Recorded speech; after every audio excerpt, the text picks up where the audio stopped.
what we have here today is the Cheerson CX-10.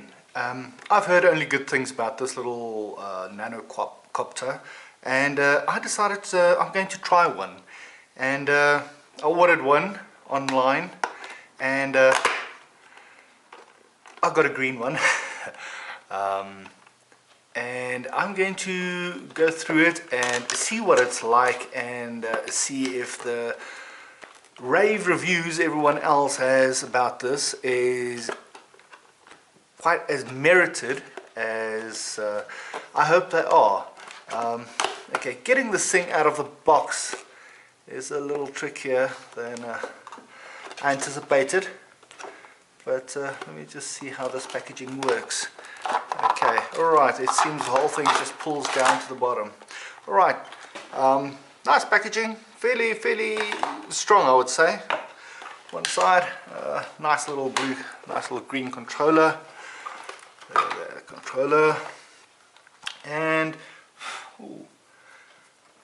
little dust that it came with. It is well tightened to the base of the packaging. Right, let's remove that as well and get it out of here. Right, this is not supposed to be unboxing. Actually, I just want to get to the little quadcopter. I must admit that I knew that this thing is going to be small, but heavens, that is tiny. That is really so much smaller than even I thought it would be. Okay, and let's see the controller. Oh, there we go. It's USB charging cable. I'm assuming instruction manual, everything's stuck to the bottom. There's a nice little manual, which seems to be in English. Let's just confirm that. Yes, it's all in English. But yeah, one of those little things. Put that one side. Okay, the control doesn't seem to be stuck in here. Okay, and there is its controller. That thing is truly tiny. In this little package is the USB charging cable, and a set of extra props, which is nice. Okay, I'm going to take out the charging cable because immediately the first thing I'm going to be doing is charge it. And I do believe that it does have quite a nice flight time. It apparently advertised in the region of around 5 minutes, but you know, 5 minutes is more than enough, and it doesn't take too long to charge. Anything from what I've heard, some people claim half an hour to around 45 minutes, which is what I would expect on this type of battery. Okay, I'm going to put those one side. There's a charging cable that plugs in there. I'm assuming it's only got one way that it can go in. Yes. And it's got a little arrow on the top, so which I'm assuming indicates charging direction, so that you don't mess up the cable the wrong way around. It is switched to off. I'm going to go find a place I can plug this in, get it charged up. I'm going to find some batteries for this thing. I see there's a hole for a screw, but there is no screw in there.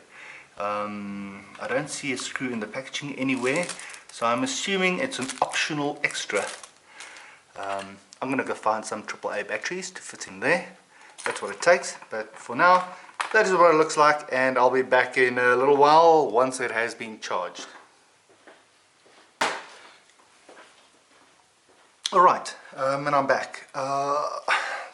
This little thing took only about 15 minutes to charge up now. I used my Samsung phone charger, this is the USB port on that, to charge that.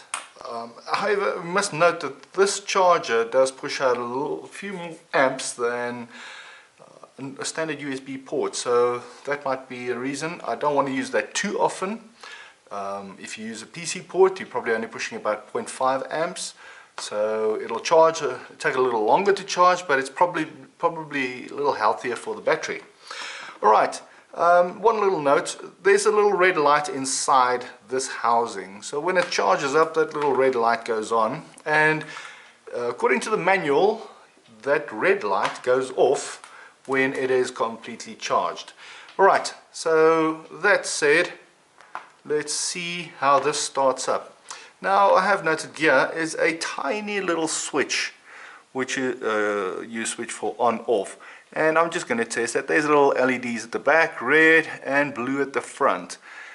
Okay, and just to show the binding process, I've already put in AAA batteries in here, and it beeps twice. It's once up, once down, and there you can see it starts spinning. Alright, we are ready. Little note on the controller, obviously that's throttle. From that angle that'll be throttle. Your left, your right, and this will also be right and left turning and forward pitch, backwards, and this is throttle obviously. And it also has little trim buttons, which is quite nifty. Alright, let's go take a look at how it flies.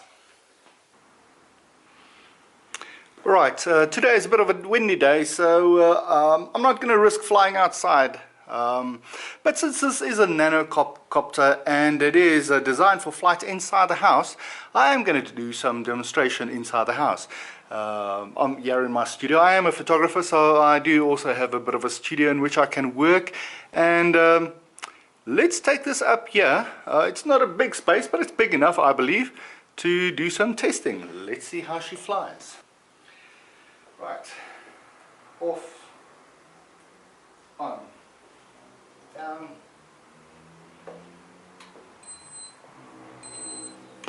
okay, up, down, and let's see where she goes.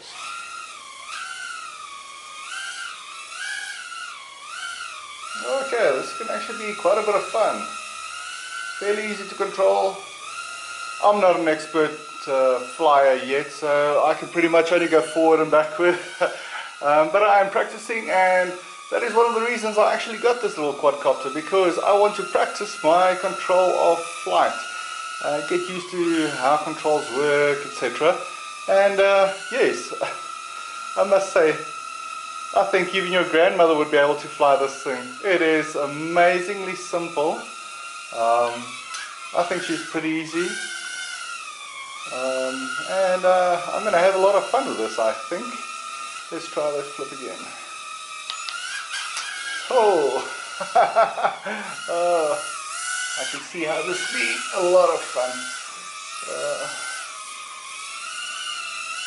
I must say the controls are fairly responsive. I've now tried it at 100% rate as well.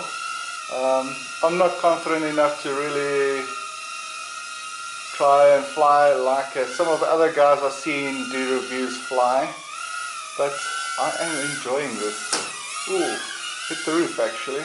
Fortunately the props do have a little bit of a stub on the top, so flying into a ceiling probably is not going to totally destroy it. However, I would not want to crash into things too often. Flight time seems okay for now. I've got no idea, I should have timed this actually, but we'll see in the video because I'm actually doing a constant flight now. Oh, yeah, beautiful little flips. I love this. So let's try and get that a little closer and try another flip. Oh, lovely, lovely. Lovely little flips. Well, there you go guys. You can see this is a awesome little quadcopter. I'm probably going to forward a little piece of this. Let's try and get it close to the camera.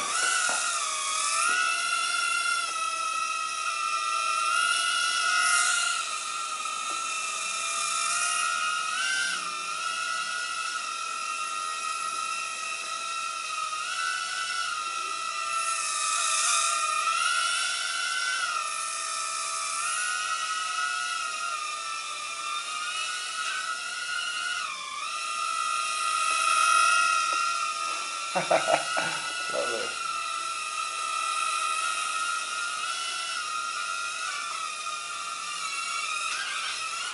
Whoops. Okay, let's see which direction she's facing. Okay, so red.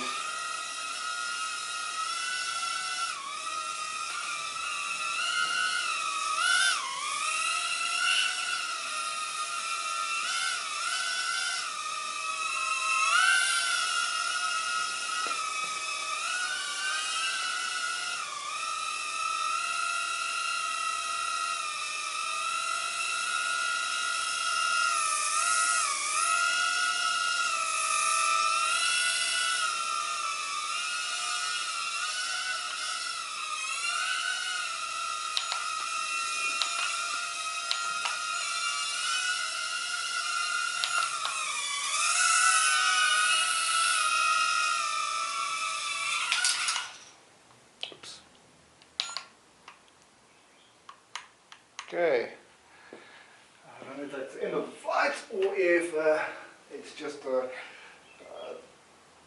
little note.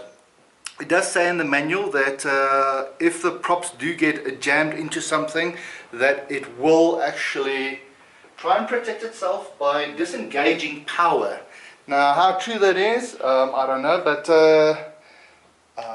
I think what happened now is it might be actually that. So I'm actually rebinding, and there she goes again. So it seems the electronics aren't quite as simple as one might think for these little things, and that it actually does try and protect itself to some extent. However, I do believe the battery is now dead. And that is it, and we can measure the time approximately up to there. Okay.